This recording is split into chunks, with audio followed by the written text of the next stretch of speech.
There is no such thing as human beings speaking bad grammar. John McWhorter, American linguist.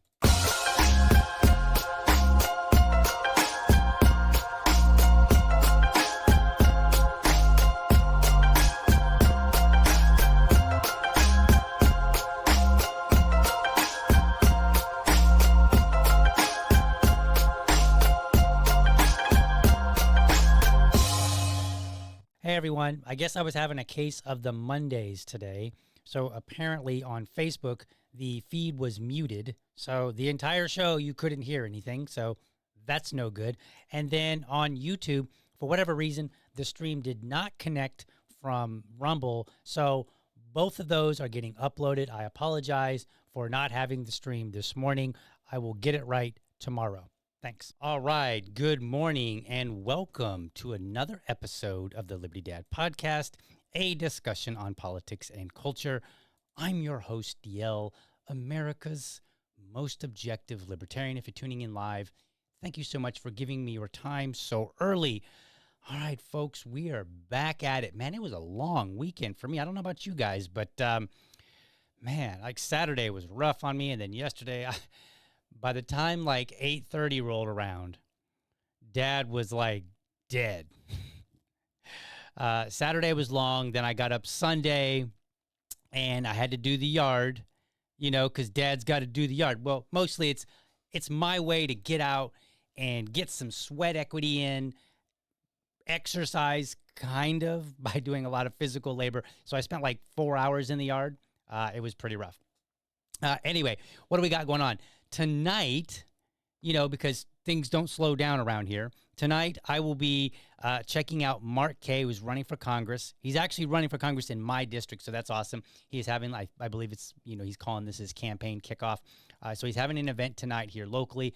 I'm going to go and check that out. He is a Republican. I am a libertarian, but that's okay. I will report to you honestly and objectively nonetheless.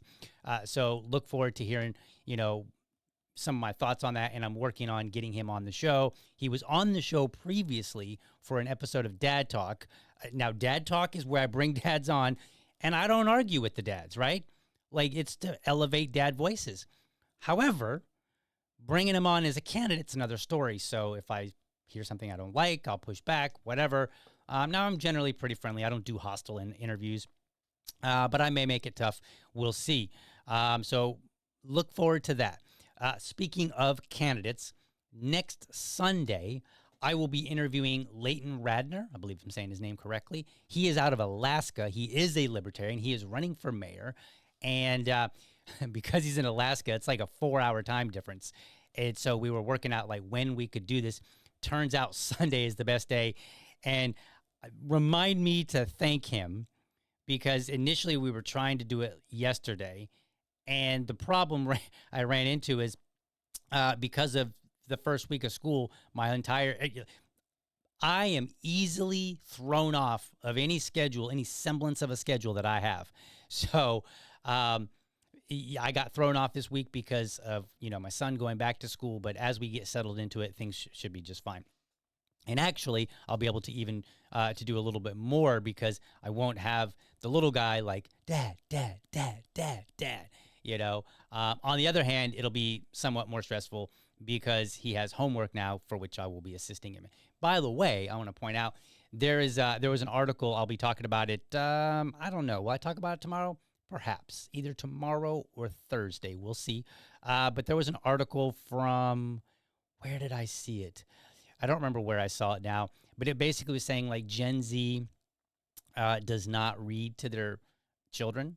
And that not only do they not read, they were giving all kind of excuses. And they were like, oh, it's so stressful and we're so tired. And I'm like, join the club. Okay, I'm 47. How do you think I feel? And I read an article a long time ago that said like the first 6 years of a parent's life is sleep deprivation. And I'm like, oh, great. And I was making fun of a buddy of mine who just had another one. So his son is 4 and he has another one. And I was like, so basically you got 10 years. Of sleep deprivation, because you basically restarted that clock.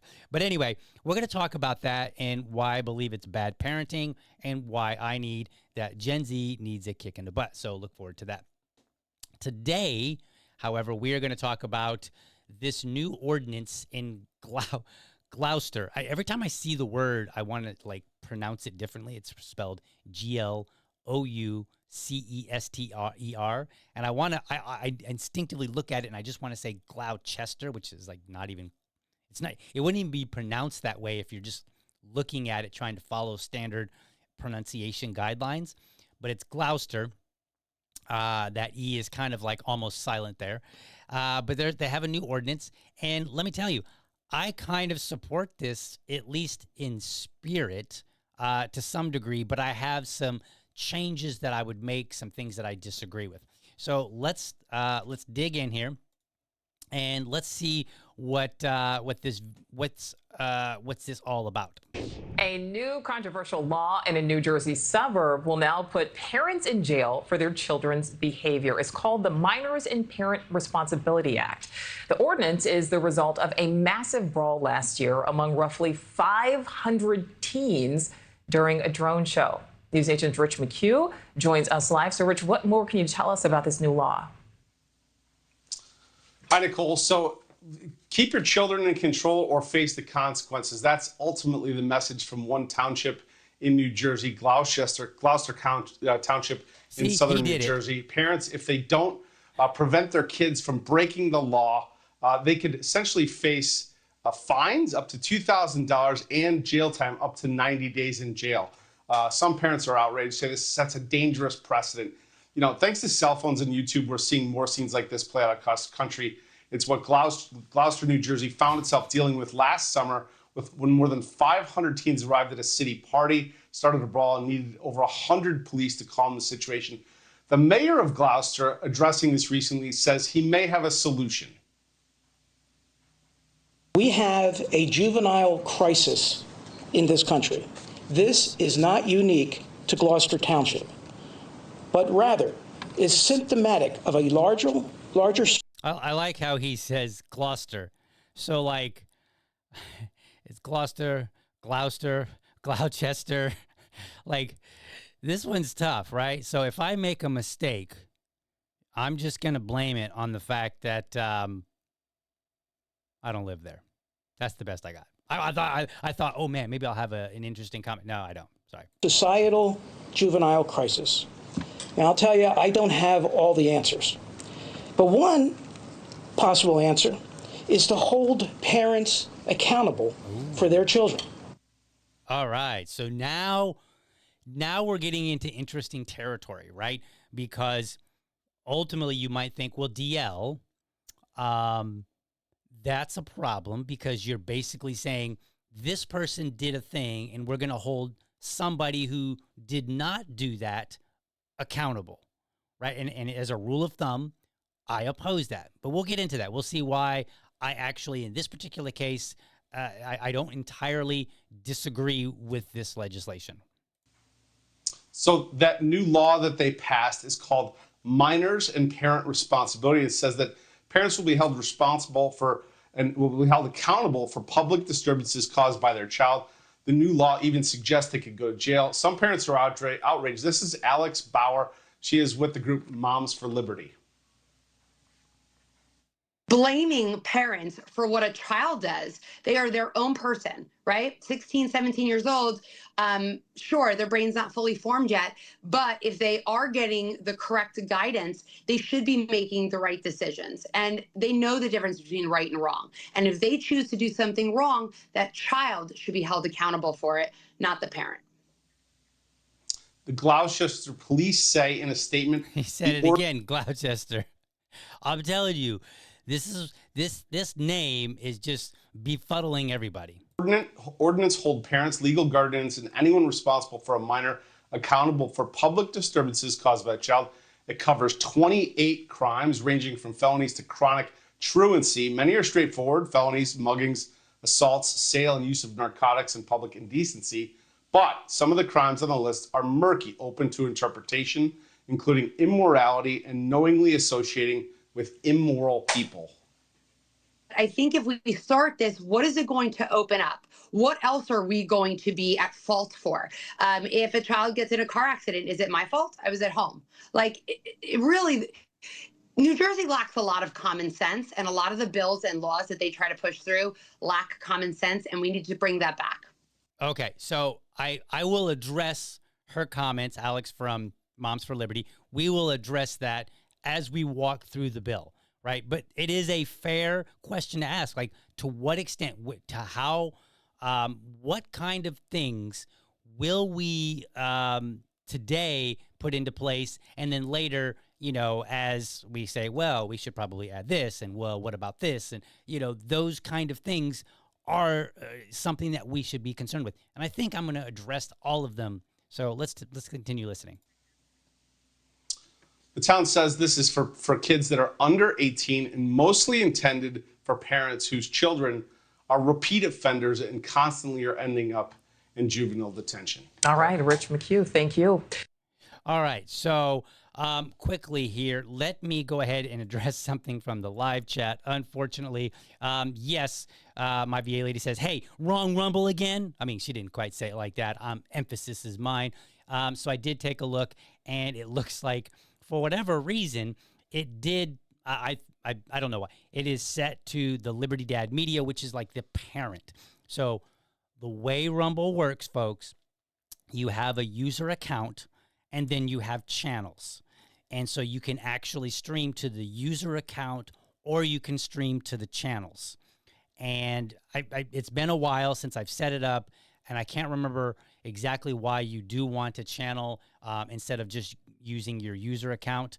But we are currently streaming on Rumble to Liberty Dad Media, which is the parent to my channel. I think ideally what they were aiming for is that somebody could have multiple channels underneath of one username. I think YouTube kind of does something similar. However, the way they're set up, it makes it easier to not make these kind of mistakes. So I do apologize for that, folks. If you are watching on Rumble, you know, please know that normally this show streams to Liberty Dad on Rumble, not Liberty Dad Media. And I won't be able to, I think I might be able to shift it over later. I don't know. I'll have to take a look. So, but for whatever reason, the way that it used to work in the old settings is that I could select the channel once, and then anytime I create a broadcast, I would have to, I don't have to, you know, worry about that change. Whereas now, the way that I'm doing it, which is direct RTMP, which is basically just sending the feed directly to Rumble rather than going through a browser per se. What that ultimately means is now there are settings that I have to select, and for whatever reason, Rumble, who is a pain in the ass, they seem to be unwilling to apply all these settings evenly and kind of get their stuff together. But that's beside the point. Anyway, so we're going to get back to this. All right, so let's talk about this ordinance. Let's bring up the actual ordinance here. And bam, there we are. All right, so here it is. And, you know, I wish I could make it a little more bigger, but I can't. I will look and see if there's, you know, I'll start digging in and try to find a way to kind of put it up on the screen a little bit better for you, because I know some of you do watch from mobile and you're not able to always see this. But maybe we can, let's see here. Maybe what I can do is this. Maybe I can, let's see here. Maybe I can shrink me a little bit and make this a little bit bigger on the screen, and that will help out a little bit. So let's do that. There we go. All right, so let's do this. All right, so there's that. That's going to be a little bit better, not much. At any rate, so this is only 3 pages, and it's not like there's like a long list of like 28 items for which a parent can be held liable for. So let's read through this.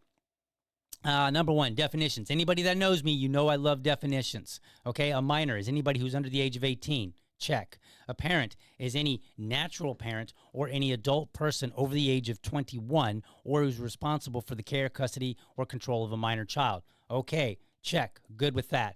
There it goes. It's a little delayed there. Legal guardian, a person other than a parent to whom legal custody of the juvenile has been given by court order or acting in place of the parent, is responsible for the care and welfare of the juvenile. Okay, good with that.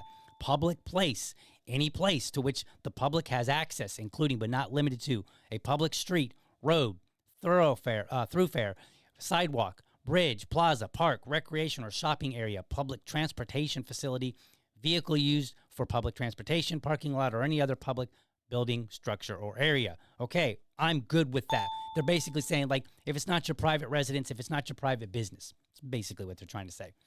So here is where I start to have some disagreement. It's under the enumeration of offenses. Now, why, first and foremost, why would I in any way support the idea of a parent being held accountable for their child? Here's the thing. You as a parent, and parents will say this all the time. Moms for Liberty will make this argument. They will say, it's my child. I should have the right to, and then insert whatever it is that they're arguing for. And I generally agree. It's very rare that I don't. Because of that, because you are the one making decisions for them, because you are the one who's deciding what they can do, what they can't do, with the exception of certain laws, like, say, when can a child drive and so on and so forth. With the exception of those, if you're going to say, I'm the parent, I have the decisions, it's my child, butt out, then you are accepting responsibility for what they do, because you have just told everybody you are making the decisions. This is not the same as two adults. My wife and I are two separate people. Now, okay, maybe that's not the best example, because all the married men out there are like, wait a minute, your wife doesn't tell. Yes, sometimes my wife gets her way and says, I want you to do this. You can't do this. She didn't really say you can't do this. It's not really how our relationship works. But it is common for married people to kind of weigh in heavily on the other. But at the end of the day, my wife at no point, nor do I, say of the other, hey, we are the decider of what they do legally. You can't tell. Like, I never go I never argue with government and say, hey, you can't impose that on my wife. I'm in charge of her. Like, we don't say that. And for good reason, because she's an adult who can make her own decisions, and she has to be held responsible for the decisions that she makes. Now, in the home front, I'm trying to think how to say it. In the home front, we may weigh in heavily with the other person, but we are ultimately not responsible because they have to make that final decision. And you might say, well, doesn't that work with kids? To some extent, I would argue yes. However, for other things, I do believe that if the parent wants to say, I am responsible for my child, I will decide what they can and cannot do, with the exception of crimes, right? Actual crimes, then you can be held accountable for those things. So let's take a look. Hopefully I've made that case to you. Hopefully that makes sense. So let's look here. So they've got 28 infractions here, or things that can be a child can be held punishable for. The yellow are what I would consider to be actual crimes. And then the orange, there's only one orange. It is somewhat support with a caveat. So let's take a look. So number one, a felony, high misdemeanor, or other offense. Okay, that is a crime. Now, I don't always agree with things that have been deemed a felony. But as a rule of thumb, we think of a felony just as a casual conversation, not necessarily in the legal sense. But most people think of felony as something very egregious. Hey, I stole a whole car. That's far different than going to the grocery store and shoplifting, right? Stealing a car, yeah, that's why we consider that. I believe it's a felony, right? If it's over a certain amount of money, it's considered a felony. So I'm good with the idea that a felony, a parent would be held accountable for, because it's your responsibility to ensure that your child is not getting into extreme trouble. Second one, a violation of any penal law or municipal ordinance. Okay, I probably should have put this in orange, but I'm okay with this. And I'm separating the fact that I won't always agree with the ordinance. That is a separate matter. For me, I think that pretty much all of our crimes, what we consider to be a crime, should be within two areas. They should be violent crime, right? You punch somebody, you assault somebody, whatever, those kind of things, or property crimes. Outside of that, it's a case-by-case basis, and, whether or not I would say, yeah, that should be criminalized, usually the answer is no. If I do think it should be criminalized, more than likely it's going to be at the local level. That's another reason why I'm supporting this. This is at the local level, okay? This is a township saying, in our town, this is how we're addressing this problem of teen violence and acting out and all this other good stuff. All right. Where I don't agree, here, number 3, any act or offense which he or she could be prosecuted in the method partaking of the nature of a criminal action or proceeding. I don't even know what this means exactly. Any act or offense, the nature of a criminal act or proceeding. Okay, well, if you criminalize a bunch of things, then presumably that would mean that that act would fall into that.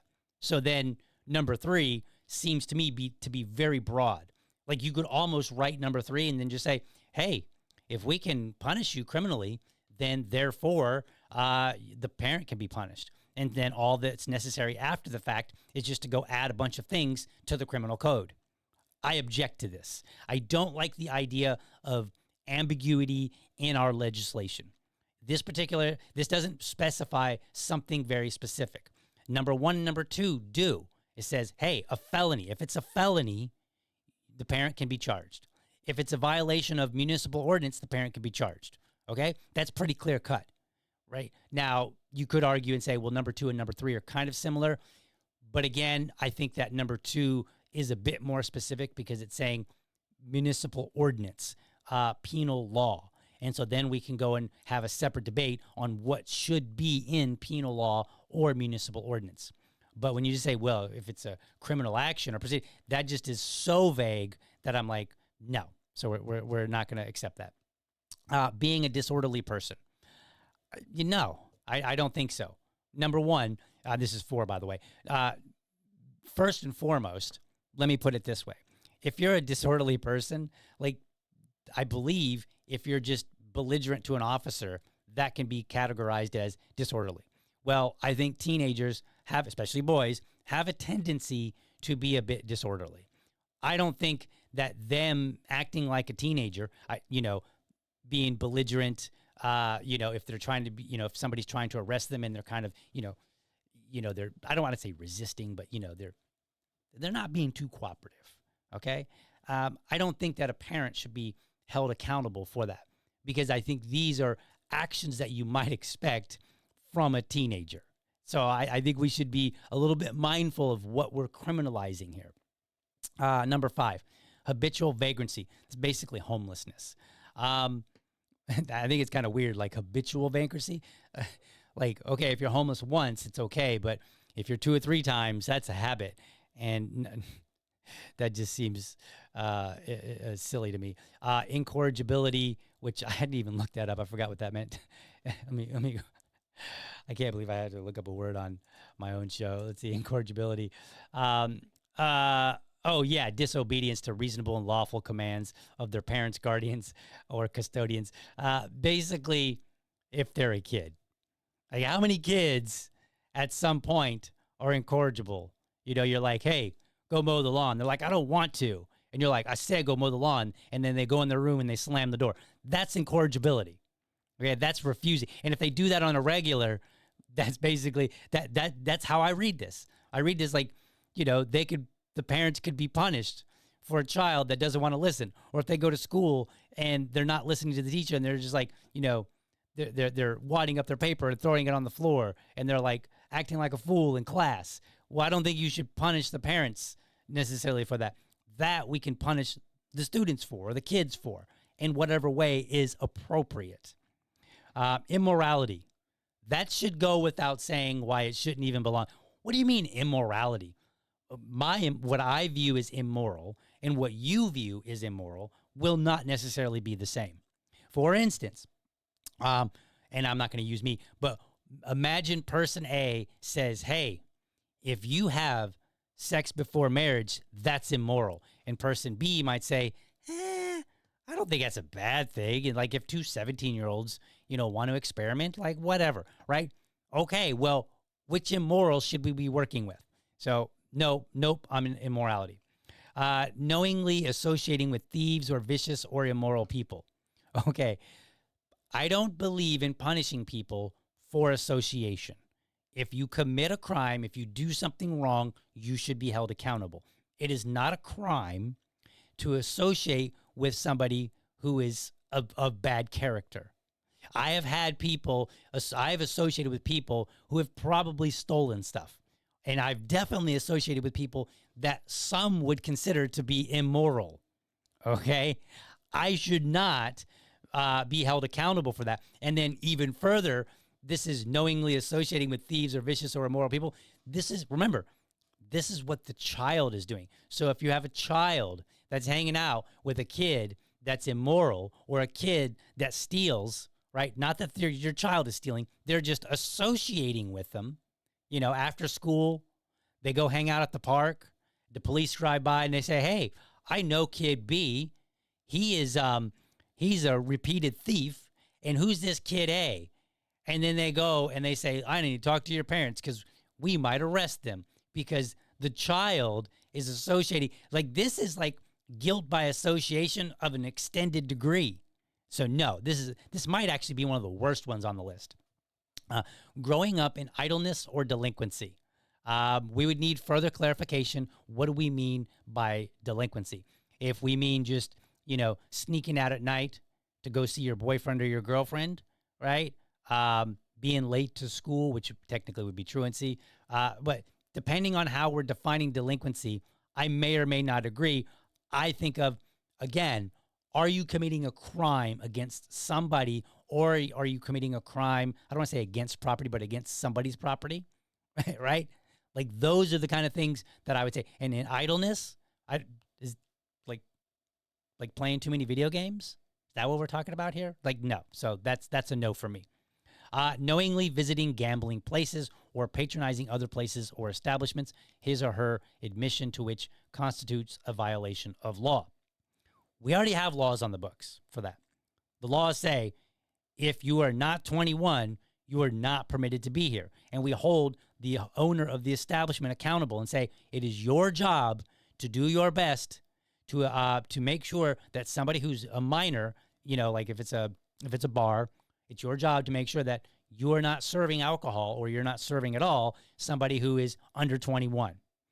Okay. Then after that, let's say a kid is 17, they make a fake ID. Bro's got a nice big beard. Like, I've had friends that had like full on beards bigger than mine before they even graduated high school. They might look like they're 22, 4, 5, 30, whatever. Okay. That person can be held accountable for entering an establishment that they were not supposed to be, right? But again, there's not really a crime there, in a sense. It's what I would call an administrative crime. We said it's a crime, but who is the victim? Libertarians believe no victim, no crime. So in this particular case, just being at an establishment, that can be dealt with the child and say, look, you weren't supposed to go there. You knew you weren't supposed to go there. You created a fake ID. You didn't harm anybody. You didn't damage any property. So there's no restitution necessary in that sense. So we're just going to deal with you, right? And I think that's wholly acceptable. Idly roaming the streets at night. So again, back up to this delinquency. What does that mean, right? Is it just somebody sneaking out with their friends? Like, there is a certain point for which, if a child is misbehaving, I think the parents, I don't want to say they're off the hook so much as I would say you can't really hold them reasonably responsible. So if I stay in my bed and wait until my mom goes to bed, and then I get up and I sneak out the window. In fact, let me tell you a story. Let me tell you this story. So when I was in the military, when I was in not basic training but AIT, Advanced Individual Training, we got there. I was there for 6 months in Augusta, Georgia. And the way that it worked is you had 3 phases. Phase 1, you basically had no privileges. You had to wear your uniform all the time. And then you had this like belt that you had to wear, and it had like canteens on it. And that was how they would distinguish you as a fresh new soldier to AIT versus somebody else who just happened to be in their uniform, right? Because you would wear uniform to work. And so the way that they distinguished it was having you wear this belt with your canteens. And so we knew. So you had to wear that in phase 1. Phase 2, you didn't have to wear the belt, and you had some more flexibility on where you could go on base. And then I think with permission, you could go, you could leave base, but you had to be back by bed check. Okay. And then phase 3 was you basically were treated like a standard military member who was no longer in training. So the big benefit there was you could leave on Friday afternoon after work and then you didn't have to be back on base. You could be gone the whole weekend if you wanted, and you didn't have to be back until your morning muster on Monday morning. Okay. So what did we do? Well, we wanted to go out, and we wanted to skip past bed check. So bed check, let's just say it was 11 p.m. I can't remember. I think they had a couple bed checks. And so what they would do is they would open the door into our barracks, into our room, and there were, let's see, 8 people generally in a room. So there were 4 spaces with bunks. And so what we would do is we would take pillows and clothing and stuff and kind of formulate the shape of a body under the blankets. And then since we usually had more than one pair of boots or shoes or whatever, we would put our shoes at the end and kind of spread them, in a V shape, which looked kind of corny. But we would basically make the shape of a body underneath the blanket so that when somebody came in and just took a peek for bed check, they would say, oh, looks like everybody's here that's supposed to be here. Or if they saw a bed with no body in it, they would say, Private Cummings is not in his bunk at, whatever check time. And so then, they would mark that and they would pass that on to our superiors. So we would sneak out doing this, right? So this idea of idly roaming the streets at night, like, you want to hold parents accountable, but in the same vein, would you hold the military accountable if I snuck out as a 19, 20-year-old guy to go roam the streets when I wasn't supposed to, right? It's the same concept. We don't do that, right? Because at a certain point, you hold the person accountable. And there is a certain point for which you say, it is not really reasonable for the parent to have to be accountable, because the parent could say, like, look, before I went to bed, I went in and checked. They appeared to be there. No, I didn't go in and pull the covers off and make sure there was a real body in there. I just looked in there, and if I saw that they appeared to be in there, then I made the assumption. That's reasonable. All of our laws should be reasonable. Whenever we punish anybody, or whenever we look at, say, punishing somebody, they should be reasonable. So I oppose this idea of idly roaming the streets at night. You can hold a child accountable for that. Habitual truancy from school. That's an interesting one, because imagine a parent drops their kid off. The kid goes, they watch their kid walk into the building, and then the kid sneaks out the back door. Okay, well, they're truant. And who's responsible? Is it the school for not ensuring that they didn't leave? Or is it the parent for saying, hey, I dropped them off. They were literally walking in the door. They might even take a picture and say, look, that would be weird. But like, I took a picture of my truant child going into school this morning. I think this is one where we, if we're going to have this as a punishable crime, this is something that needs to be dealt with the kids. Because, and let me just kind of interrupt this, going down this list here. As a child is growing up, they assume more and more responsibility, right? My 6-year-old right now, he has very limited responsibilities. Hey, before you eat dinner, you have to feed the dog and give her water, right? That's his responsibility. He has to pick up his room. He has to make his bed. He has to put his clothes in the hamper, right? He has certain responsibilities. His responsibility isn't, say, washing the car. His responsibility isn't mowing the grass. He's 6. Now, when he's 17, those might become his responsibility, right? Hey, go wash the car. That's your responsibility. You have to wash the car, right? My responsibility, go to work, make money, pay the bills, right? That's my responsibility. So as children grow older, they get more and more and more responsibility. And I think when you're talking about truancy, that's part of the responsibility that we can reasonably expect a child to be accountable for. Hey, you were supposed to be at school. You know you're supposed to be at school. You deliberately left. That's not your mama's fault. That's your fault. That's your problem. Now, we could have another conversation at a later time whether or not truancy even should be a thing, but presuming that that we leave it alone right now, then it would be the child's responsibility.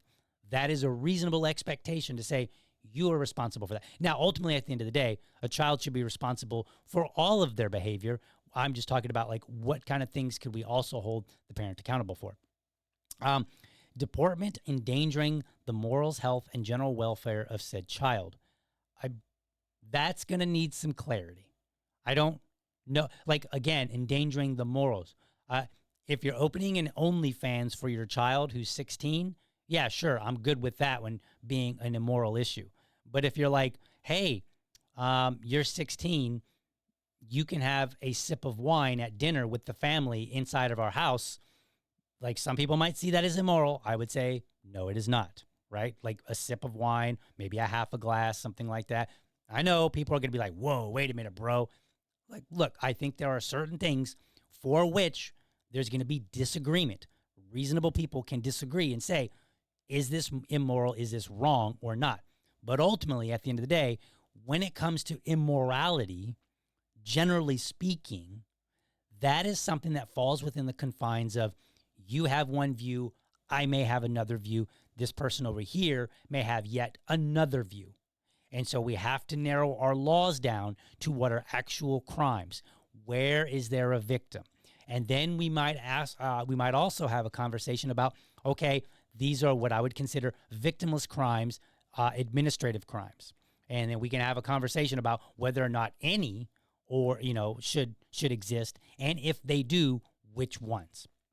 All right, so I oppose this one, including any and all state statutes under Title 39 of the Motor Vehicle Act as to violations in the operation and use of a motor vehicle, but not including violations for parking.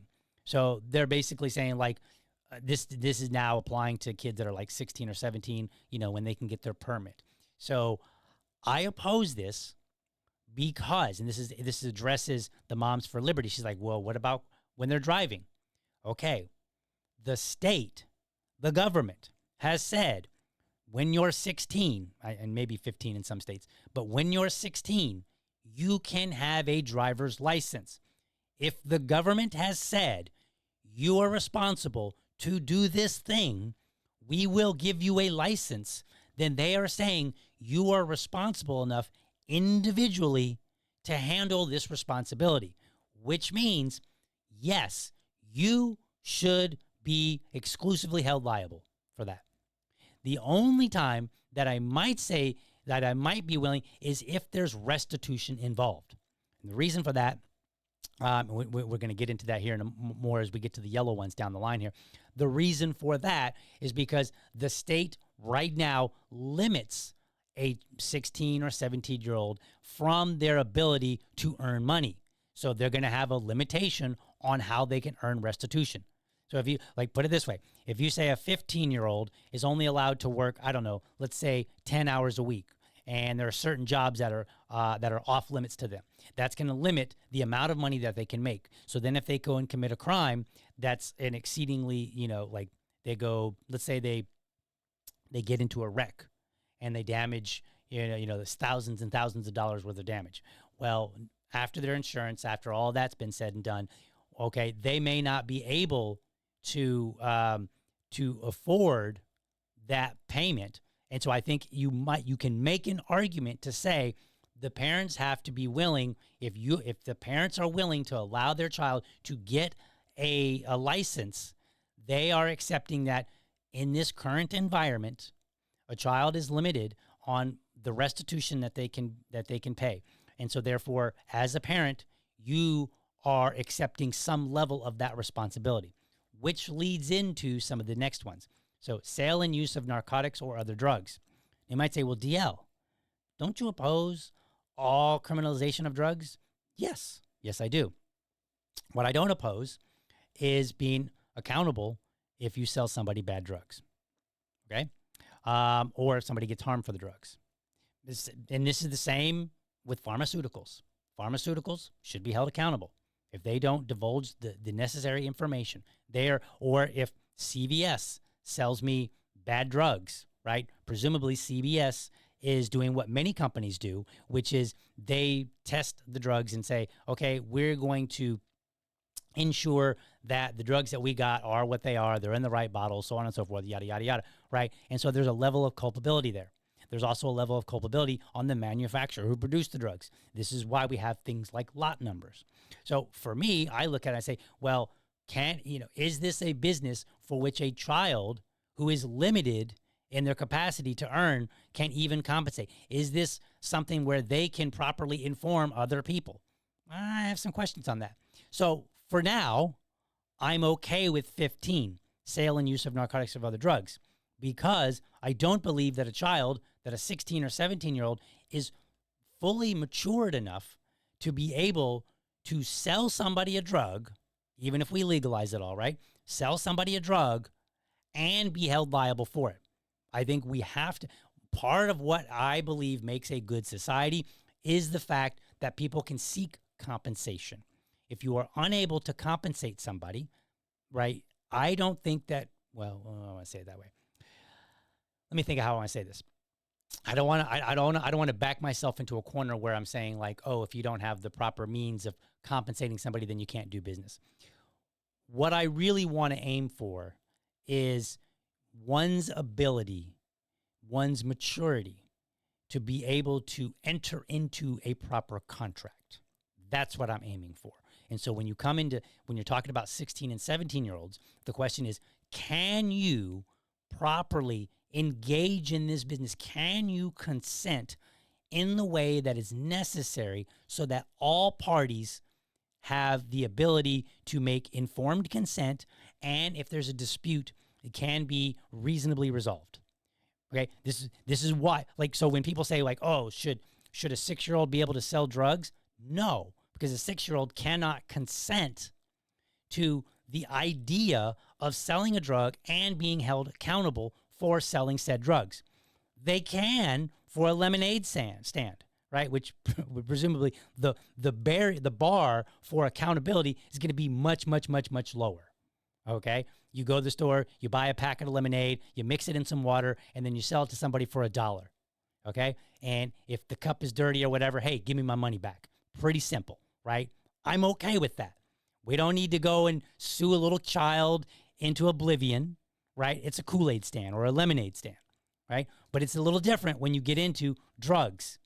Drugs have way more complexity. So no, a child could not consent in the same way that they could consent to a lemonade stand. Do you see where we're going here? This is all about informed consent. It's all about whether or not somebody has the rational capability of being able to engage in a particular transaction. And so I look at it and I say, there are some transactions for which, no, we're just going to draw a line and say, if you're under this age, you do not have that capacity. All right, let's move on. Defacing the property of another, graffiti. This is where we start getting into restitution. So again, a child, should they be held accountable? Yes. Right? Should they have to maybe do some community service? Yes. If they happen to have a bank account and they happen to have some money, yes. However, again, we go back to, I'm the parent, I will decide what's best for my child. Great.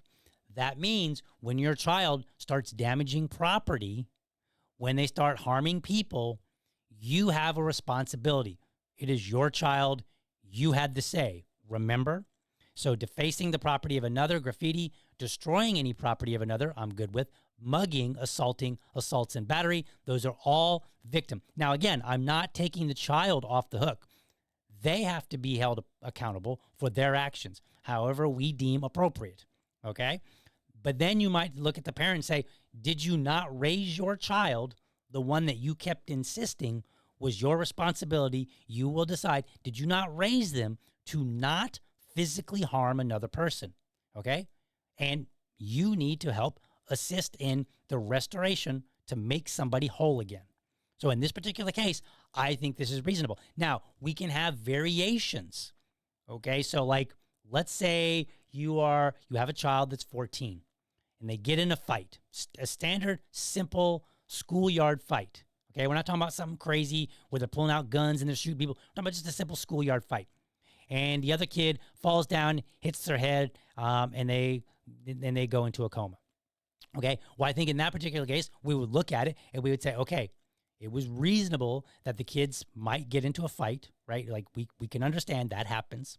And once we uncover the details, we can look and we can say, well, the child was not trying to be overtly vicious. Okay, so the culpability for them is limited. However, there still is restitution. There's hospital bills, so on and so forth. So where does that fall? Well, that should fall on the parent. Okay, and then later on, if the child is like, say, 17 and a half, and they pull out a gun and they shoot somebody, maybe it was their parent's gun. Well, in that particular case, did you lock this up? We start asking questions. We start digging into the details. And the details will help drive us to the proper punishment. So is it possible that a parent could have to pay severely? Yes. Okay? Because, again, this is your property. You're supposed to keep it safeguarded. You are the one that said, hey, this is my child. I will decide for them. Great. So now we as a society are going to hold you accountable on some level for the fact that your child has, harmed somebody else, and there's restitution to be paid. And this last one, not the last one, I'm sorry. Loitering in groups of 3 or more in any public streets, highways, or alleys. That's just absurd. That's just ignorant. I mean, just think about it. Loitering in a group. 3 buddies go and hang out outside of the local, store. And, maybe they're hoping to see some girls and talk to them. Okay? Yeah, technically they're loitering. Are they there to do business? Yeah. But are they actually really committing a crime? Not necessarily. So I think this one is absurd. Loitering in groups of 3 or more in public streets, highways, or alleys. Maybe, maybe you could say the street. Okay, I guess if you want to nitpick here, public streets, highways, or alleys. Okay, fine. But I think this is where the concern that Alex, I believe it was, Moms for Liberty, she was like, well, to what end, basically, is what her question was. And I think this is a fair question. Like, okay, are we going to extend this to loitering elsewhere? So if I were to support this, which currently I really don't, because like 3 friends take a shortcut down the alley to go somewhere, right? The public street. What does that mean? The public street? Are they riding their bicycles down the street? Are they just sitting there taking a break? I don't know. It feels like there's some ambiguity here. Highways, I'm okay with. Okay, you're not supposed to be on the highway. Highways for driving fast. I'm okay with that. Get down to 22, loitering or destruction or defacing of public property owned by the governments of the township, county, or state. Okay, we're defacing property. Somebody has to pay for it. In this particular case, it's the taxpayers. Okay, now I know it says owned by the governments. I don't believe in, government can own property. They are a steward at best. Okay, but if property is defaced, it has to be restored. That comes with a cost. So yes, I'm okay if your child spray paints the local statue, and then we have to pay somebody to go and clean it up. The parents should pay for that because we otherwise wouldn't have had to pay somebody. 23, destruction of playground equipment and public parks. Same thing, right? You destroy something, it has to be paid for. So who's going to pay for it? Now, again, we start with the child. Depends on who the child, depends on the child's age, their ability to pay. But then at a certain point, it falls to the parents. If you're 17, the assumption of how much you have to pay is going to be higher than if you're 12. If you're 12 and you're being stupid and you spray paint, the local playground, well, then your parents more than likely are going to have to pay for that because if you're 12, you don't have a job. Let's see, 24. This is where I'm a little on the fence with. Consumption of alcoholic beverages on a public street. You might say, Teal, what? You think 12-year-olds should be able to drink? Not really. What I think is when it comes to, there are certain places where, number one, consuming alcohol is acceptable. On the public street. So if you go to New Orleans, you can walk around on the street and you can consume alcohol. So imagine I'm walking with my, 16-year-old son, and I'm enjoying a glass of wine. And I say, man, buddy, taste this one. This one's pretty good. And he just has a sip. Should that be a crime? I don't think so. I don't think it should be a crime. So I think this one needs to be cleaned up more before I would be willing to support it. If your child is, if you send your child to an event, like they say, hey, they're 14 and 15, and they say, hey, mom, I'm going to go to this festival or I'm going to go to this fair, right?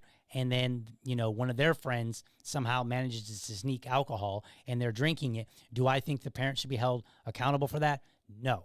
I think at that point, the child can be held accountable for it. Because again, in that particular case, you are talking about something that's it's a victimless crime. Okay? The child can be held accountable and say, hey, at 14, you know better. Like my son is 6. He knows not to drink alcohol. He will ask. He will say, because sometimes, alcoholic drinks, look like maybe a juice or something like that, depending on what you're drinking. He might, or maybe it's a vodka soda, right? And so he's like, hey, is that water, Dad? Or is that he'll say like a dad drink, or is that alcohol, or is that, he usually says wine, right? So he knows. My 6-year-old knows. Yeah, so if my 6-year-old drinks something that he's not supposed to, like I can hold him accountable reasonably, like, hey, why'd you drink that? You knew better, right? Obviously I should be more vigilant too with the 6-year-old, but that's beside the point. Drunkenness. I'm okay with holding a parent accountable for drunkenness, right? Because this one people might get mad at me and say, hey, you're being inconsistent. But drunkenness, when it comes to adults, have problems with drunkenness. So a child will definitely have problems with drunkenness, and this becomes a very serious hazard. And so I think it's very critical that a parent make sure that, hey, number one, your child doesn't drink in public. If they have a sip of wine at the table when they're 14 or 15 or something like that, it's not a big deal. I don't have an issue with that. But if they're out in public and they're drunk, they could commit acts of violence. They could do all sorts of things. They could get harmed by being foolish and stepping in the road, getting hit by a car. I don't believe that they have the ability to properly consent to being drunk in the same way that an adult does. So I think that this is acceptable to hold a parent accountable. Begging. That's okay. This is dumb. I'm not holding a parent accountable for a child. I'm not even sure that a child begging should be a crime anyway. Okay?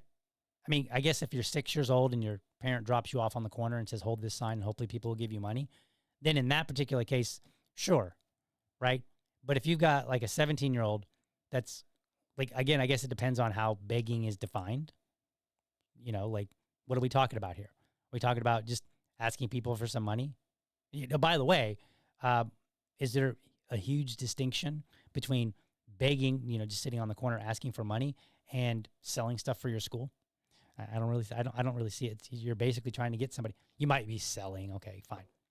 But point being, I'm not comfortable with this one, just because I can see too many instances where this would be abused. And what we're trying to do is we're trying to create, if we have to create a law in the first place, we're trying to create laws that make sense and are less easily abused. Any law can be abused, but we want to make them less easily abused, because ultimately at the end of the day, all we're really trying to do, or all we should be trying to do with laws, is just provide a framework for society to function in a good way. That's it. I'm not trying to, I oppose this idea of every time something that we don't like happens, we're like, well, there ought to be a law. No, in some cases, there ought not be a law. Lack of supervision by a parent, legal guardian, or other person having the care or custody of a minor child under the age of 18. Okay. Does this mean like if a parent's child comes home and they're 13 and the parent isn't home from work yet and the child, is home by themselves for a couple of hours? Is that what that means? Is this like when we arrest parents? Because it was a story, I think, it was one of the New England states, I believe. I think it was a parent who had an 8-year-old and a 13-year-old walk to the park that was a mile away, and the parent got arrested. Like, is that what we're talking about? No, that's offensive. At a certain point, again, children are supposed to grow up. They're supposed to gradually learn to adopt more responsibility as they get older. So, no, I don't think lack of supervision, because it says under the age of 18. Okay, well, how much supervision does a 17-year-old really need versus, like, say, a 6-year-old? My son yesterday went out fishing by himself while I was doing some work in the house. And I just kept peeking out the window, looking at him. But he went out and he was over at the dock. So our house has a lake behind it, and the association has a dock that's probably, if I walk over there, it would probably take me a minute to walk. Okay? He was not being supervised in this context of me being directly there. But I was watching him, right? Keeping an eye out. We have huge windows in the back, so I could totally see him. Does that constitute as supervision, or was I not close enough? You see the problem here? We have our laws, if we pass them, should be very clear and unambiguous. And then last one, indecent exposure. I think this is good. We don't allow adults to expose themselves to other people. We should not allow children. And if your child is going around exposing themselves, I think this is a problem. Imagine if you had a 15-year-old exposing themselves to a child who's like an adolescent, a 12-year-old or a 10-year-old. That's a huge problem. And I think that a parent in that particular case should be held accountable. Now, I want to get down here. We don't want to read the whole thing. We just want to finish. Here's the violations and penalties of this. Any person who violates any provision of this ordinance shall, upon conviction thereof, be punished by a fine not exceeding $2,000 or by imprisonment for a term not exceeding 90 days. I'm a little on the fence about imprisoning somebody, because when you put a parent in prison, guess what that means? Your child no longer has somebody to watch over them potentially. If you have a mom and a dad in the house, or, two-parent household, however that looks, and if you put one of them in jail, then yes, you have another parent, but you're going to make it more difficult because that parent presumably has a job. And so there's going to be times where they're not unable to simply watch their child. It's like my wife and I, we both have jobs, and we juggle back and forth who is, taking our son places and who is picking him up from like school and whatnot. Who's watching him, while the other person is doing a thing. Maybe my wife goes to a conference and she's like, hey, I'm going to go to a conference. Can you handle our son for a bit? And I go, yes, I totally got him while you're gone. Go have fun, right? And then I know for these few days, I am sole responsibility for him, right? And then there's other times where we bounce back and forth. Hey, I'll be back at 4:00. I'm going to drop off our son. He's in your care for now while I go do this other thing. We'll be doing that tonight. When I go to Mark Kay's event, my wife, she already knows, hey, she's got the responsibility for him until I get back, okay? So I think we have to be very careful about this, and I think it depends on what the crime is. If it's a very egregious one, like violence, I might be willing to accept this one. But I think that it's probably in that particular case better that the child, if they have to go to juvie, then maybe send the child to juvie, and then the parent has to, they have to pay the restitution, whatever is necessary. And they're not going to be able to pay restitution if we put them in jail, which could cause them to lose their job. Now, the fine not exceeding $2,000, let's address that very quickly. In my mind, any fine or fee that should be paid should be about restitution, 100%. Okay? So you might have a victim. You might have city services that have to be paid for. I, as a taxpayer, should not have to pay additional money because your child caused, police to have to come out. Like in the particular case that they're talking about, they had like over 100 police that had to show up to break up this melee that was going on of like some 500 kids. Okay, well, that presumably cost the city additional because they had to call up people who were not on duty and say, quickly, get out there, get in your squad car, get dressed, go out there. We've got a disturbance. We need more people on duty. Okay? That costs money. Somebody should pay for that. The parents should pay for that. It was your child. The one that you kept telling us was your responsibility. Well, your responsibility sometimes means monetary. It's a financial responsibility. In the same way, you might have to buy them clothes and food. You might have to pay for the things that they damage or for the people that they harm. So when it comes to the 2,000, I don't know that a limit on 2,000 is necessarily appropriate. I think it should be restructured to say we're dealing with restitution. Hey, you got a victim. They need to you need to pay compensation to them. So that's fair. Or hey, we had additional city services that we can explicitly itemize. It costs this much for this much for this. One's related to the offense, not just some general nonsense that they add in there. One's related to the offense. Because It's one thing, taxation is theft, by the way. It's one thing to say, hey, your taxes are going to be paid so that we have staff that can deal with these kind of things. It's another thing to say, well, we're going to tax you additionally because, man, all these kids were committing all these crimes. And so it cost the city a whole lot more money this year because of all these things that were involved. Well, I, as a taxpayer, if I don't have a child, or if I have a child that wasn't even present, I shouldn't have to pay for that. The parents should have to pay for that. They should have to pay for anything above and beyond what the taxes already are going for. So in that particular case, the $2,000 limit, because if your child steals a car, let's say they steal a Porsche and they crash it, there's probably going to be more than $2,000 worth of damage, right? To the car, to whatever they crashed into, so on and so forth. So I don't think the idea of fining them, $2,000 or a maximum of $2,000 will necessarily cut it. So that's what I got for this bill. I somewhat support it, but I support it more in spirit and with some modifications that I think would fall very much within the confines of proper libertarian attitude. And that is, number one, we're talking about something that's local, right? I will support much more locally than I will at the state or federal level. I don't think that this should be a federal thing. This should be a state thing. Oh, I'm sorry, a city thing or a township. Hey, in our town, we had this big, huge problem. So here's how we're going to address it. We're going to have this ordinance and we're going to include these things. Another town might say, that's a good idea, but we're going to make some changes because we think these changes will better fit what's going on in our particular city, township, county, whatever.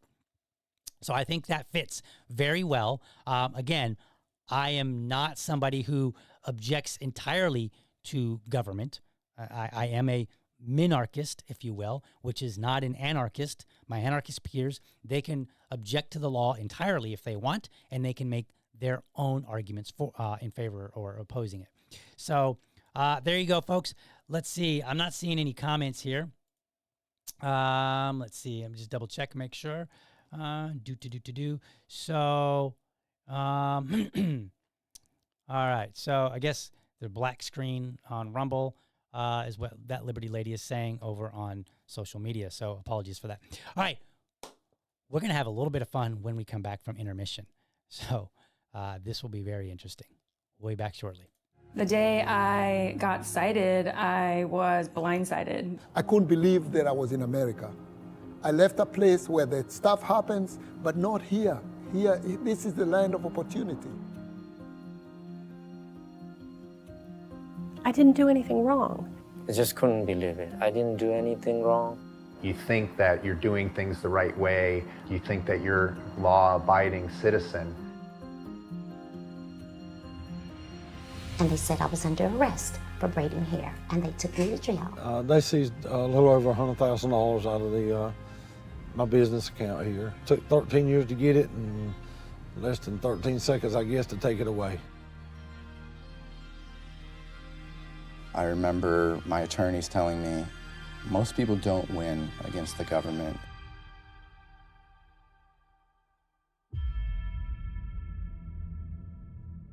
Because I know now that we have more than just a chance. I know that we're going to keep our homes. If we win here at the U.S. Supreme Court, it makes a difference for my girls and for so many other families. I'm fighting back because I don't want to have a lot of other people have to go through the same thing I'm going through with their property getting seized. We changed the law so that everybody else can be treated fairly. I want the opportunity to operate my legal business, to practice my craft, to meet the needs of my community in an innovative way.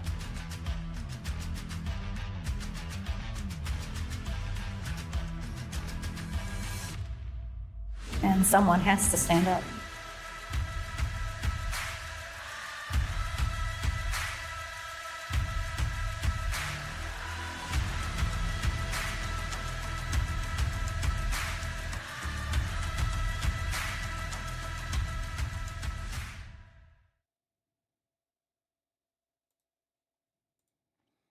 All right, we're back. So I took a look at a message that I received. Apparently, this is not streaming to YouTube. I did not realize that. So I will be uploading this to YouTube after the show. I guess I got it all wrong today. It's weird because it's showing that it's connected to YouTube. So I assumed that it was connected. So I guess we are only streaming to the 3 places here today. We're streaming to Liberty Dad Media instead of Liberty Dad on Rumble because I screwed that up. And we are streaming to Facebook, and then we are streaming to X. So thank you to everybody that is watching.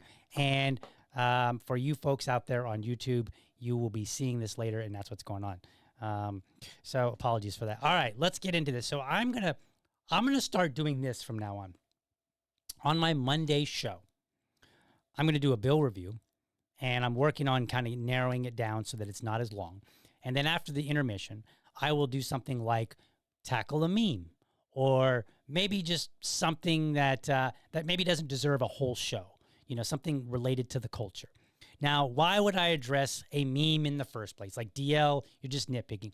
Well, number one, they are a heavy part of our culture now. Many of them are misleading. And I think the antidote to bad ideas is better ideas. Knowledge is power.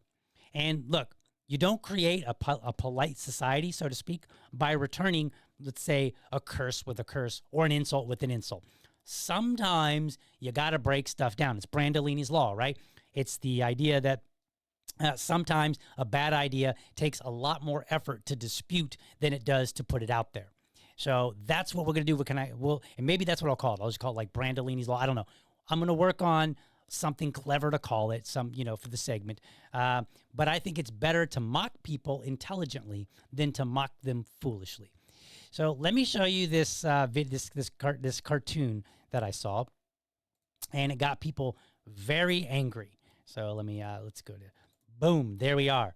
All right, now you probably have seen this, and I'm going to read it to you because the words might be a little bit difficult for you to read. But you have 2 people in this, a person on the left, and they're laying on the ground, and they're saying, I want my gay, black, trans neighbor to guard their legal tax-free pot farm with automatic weapons and recreational nukes, and I'll die defending their rights. And then you have this antagonist looking like a black person with a rock saying a bunch of gibberish. It's not even something that I could actually read. Right? Now, this kind of falls in the, if you've never heard of it, it kind of falls in the, it comes across as the Bix Nude comic.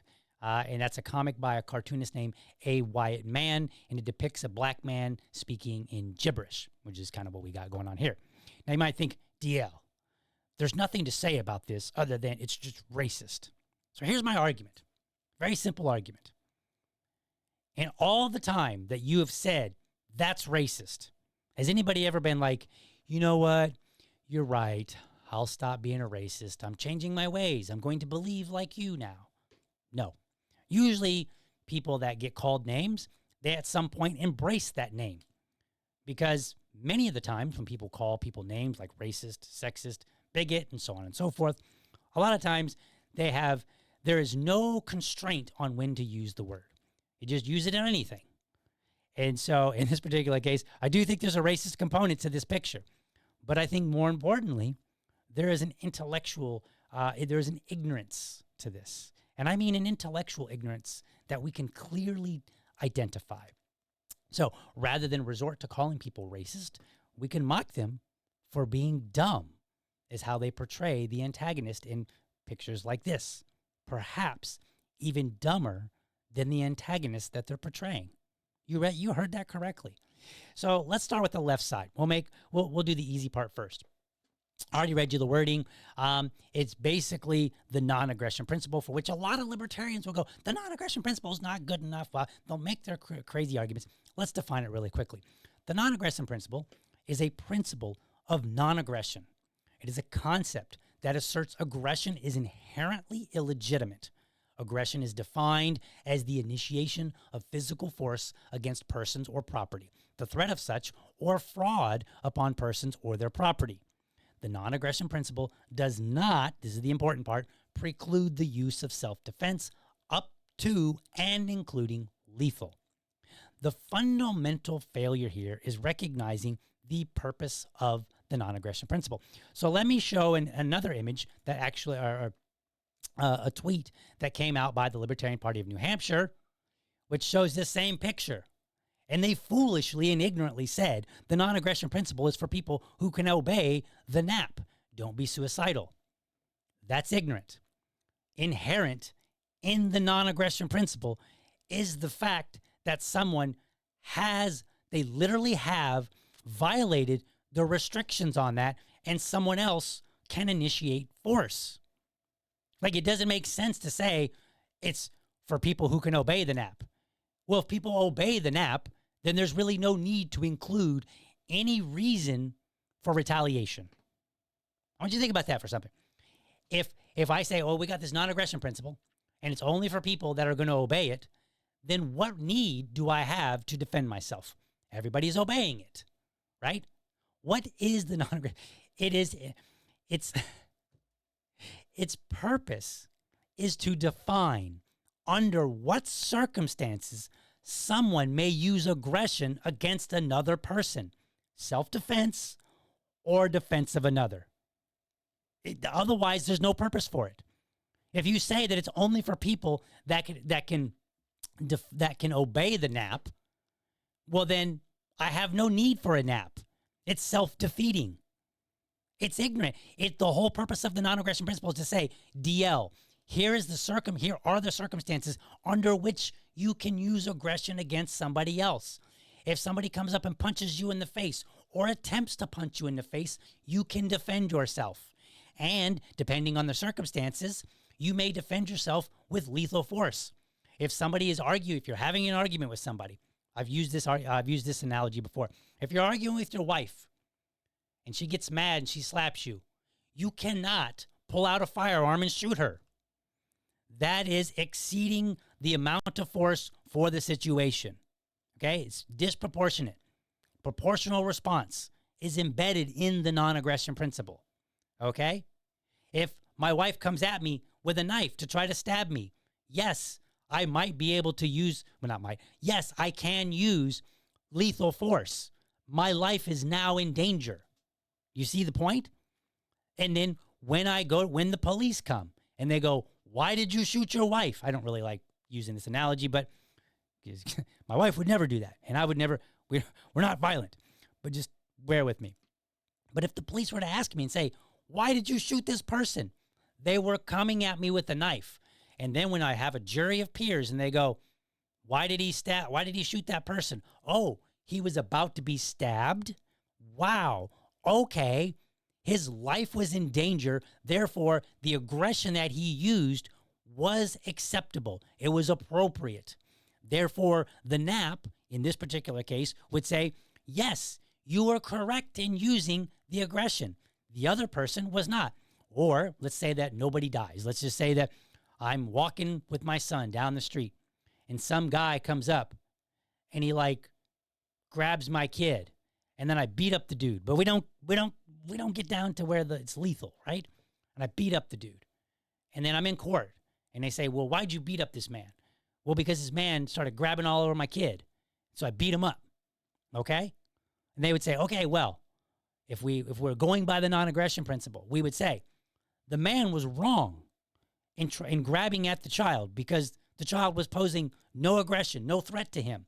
So therefore he was wrong. However, you, DL, being the child's dad or even a bystander, you saw a child being harmed and you intervened physically. You were in defense of somebody else. Therefore, your aggression is acceptable. That's how it works. I don't even understand this post. It doesn't make any sense. It's intellectually retarded. Okay? For all the talk, I love my New Hampshire peers, a lot of good people up there, but for all the talk about IQ, this is a very low IQ post.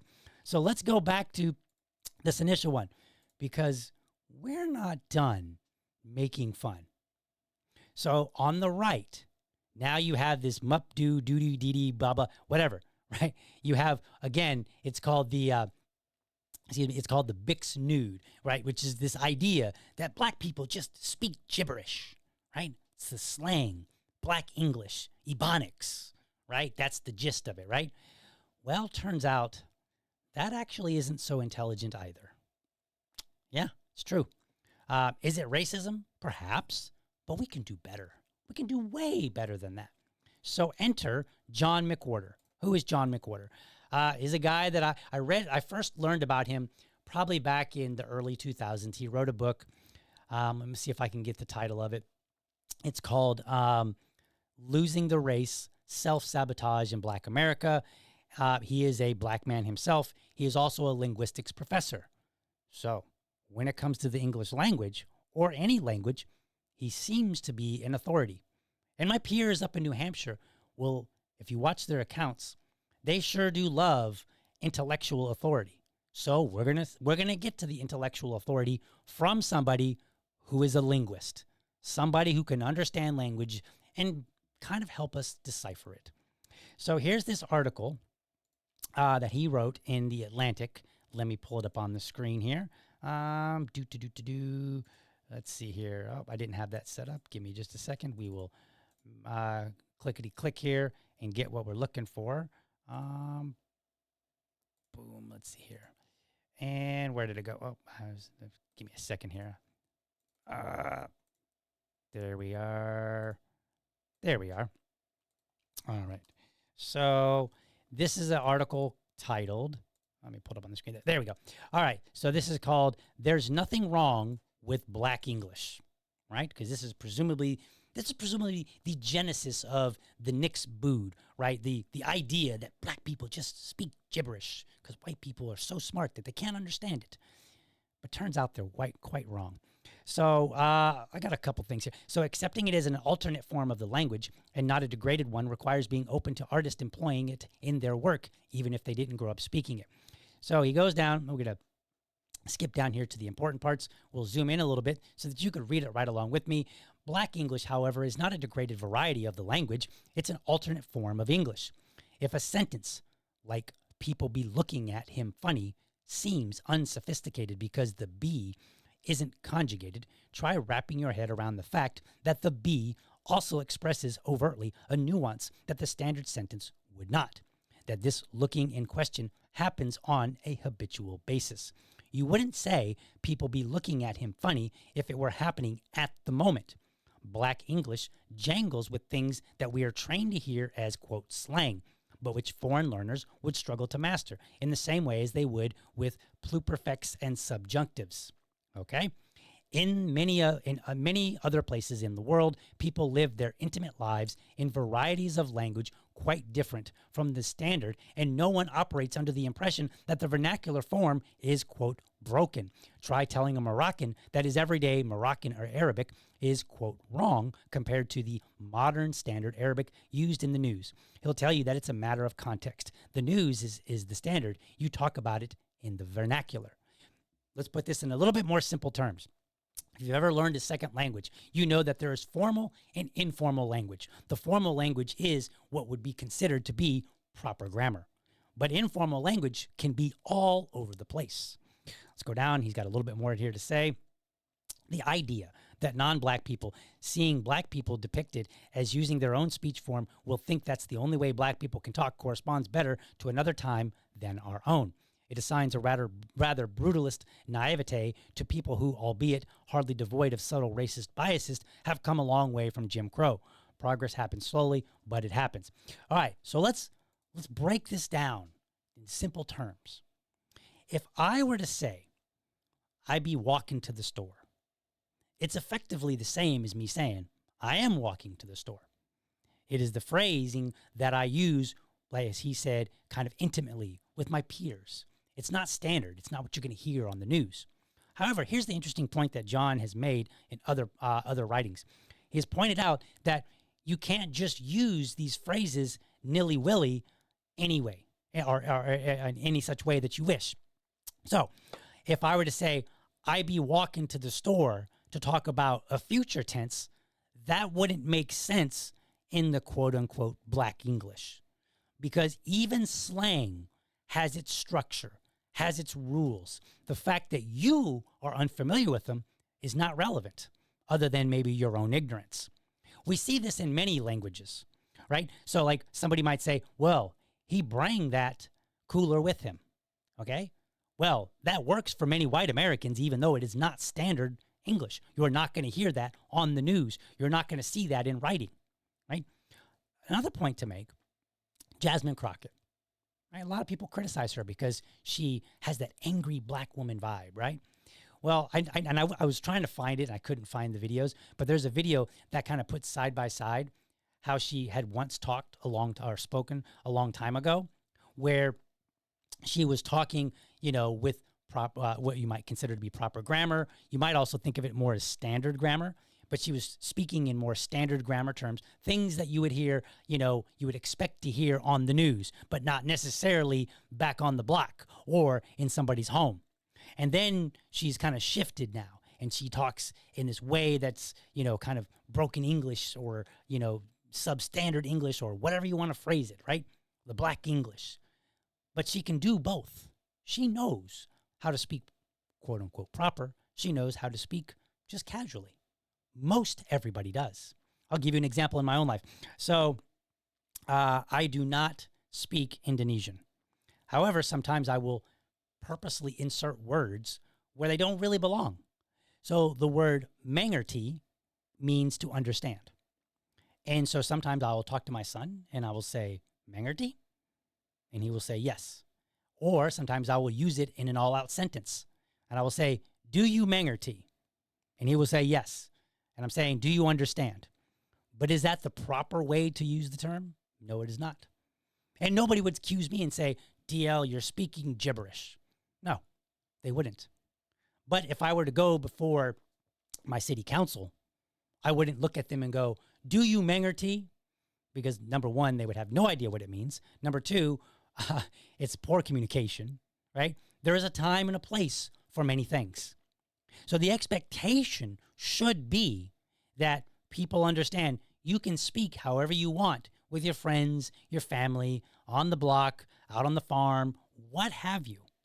However, there is a time and a place for some language, and there's times and place where that language is not appropriate, right? Because it doesn't communicate well. So the argument here shouldn't be, oh, black people speak gibberish.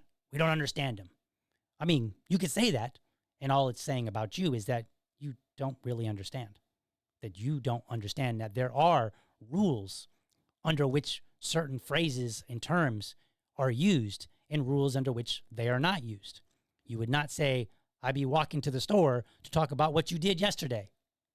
You would say something else. Because if I were to be on the block and I were to say, man, I'd be walking to the store, and they're like, but you're sitting down. And I would go, yeah, but I meant yesterday. They'd be like, dude, that doesn't make any sense. So even within the slang, there is structure.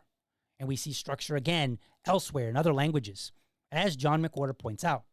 So you might say, well, DL, black people, this, blah, blah. Okay, whatever you hold for one group of people, you have to hold for all the group of peoples, right? For any group of people.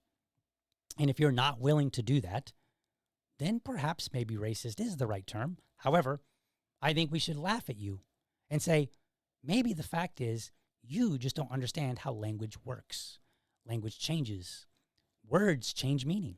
Once upon a time, you would say, man, he is gaily walking down the street. And what everybody understood that to mean was he is happily walking down the street. And today, if I said he is gaily walking down the street, someone might look and see, is he acting in any way that might give me the perception that he is a gay person? That's what that means today, because the word has changed its entire meaning. The word faggot, once upon a time, meant a bundle of sticks. Today, it's now an insult. On and on and on. Words change. The use of words changes. The manner in which we speak changes. There are things called vocal fry, which I always struggle to, I always forget what, it's usually teen girls that engage in the vocal fry, but you can go and look it up, right? Language changes, modifies all over the place for all the people. There is no such thing as I quoted John McWhorter at the very beginning, of grammatically incorrect, because everything has its intended function in its intended place and its intended meaning to communicate something. And there is a point at which, yes, you could butcher it And now it's less a matter of grammatically incorrect and more of a matter of you simply just are confusing and not making any sense. But if you want to say that, you have to be clear that you're making a distinction between how that particular language or that variation of the language operates and how it does not. You see the point? So when you're laughing at people and you're going, oh, you're racist, do better. Say, I think you don't understand language. Perhaps you should seek out some of the linguists and see what they have to say, because I think you are wrong, plain and simple. Now, the nap, hopefully I've described that well enough to you. The idea behind it simply being that it is an idea that identifies when you can use aggression and when you cannot. The whole point of it is that there might be times for which you need to use aggression. Here are the guidelines for that. There is no such thing as the nap is for people who agree to it and are willing to obey it. No, the nap is so that we can sort out who is using aggression properly, under what circumstances, and whether or not they have went too far, right? Proportion. Right? As I said, like if a woman gets mad at her husband for cheating on her and she slaps him in the face, should he be allowed to just beat her down? No, he shouldn't. Should he be allowed to shoot her? No, he shouldn't. If she's coming at him with a knife to do him serious harm, can he pull out a firearm and shoot her? Perhaps. You know, I would argue maybe, well, no, I would not probably argue anything. I would say if somebody's coming at you with a knife, that could end your life. And at that point, they have chosen to put you at serious risk. And so however you respond, even up to lethally, that may be just the way that it works out. So now you know, folks, I'll be doing that on a regular basis on my Monday show. I'm just going to go pick out something. I won't always pick out my New Hampshire folk. The only reason that I saw that I did this one is because I saw it over the weekend and I was going to respond, but then it was getting lengthy and I was like, man, I'm going to try to avoid really lengthy responses on X. And when it comes into a very lengthy situation, what I'm going to do instead is just mark that to maybe do on the show, and then I'll decide whether or not I think it's worthwhile. So now you know, folks, dig in there, learn, read as many books as you can, find libertarians. Let me just tell you, stop reading all the economic books and start reading some other books. It'll do you well. You'll learn a whole lot. All right, folks, that's my show. Let's see. Do I have anybody in the comments here? No further comments. So I will head on out for the day. I will see you tomorrow.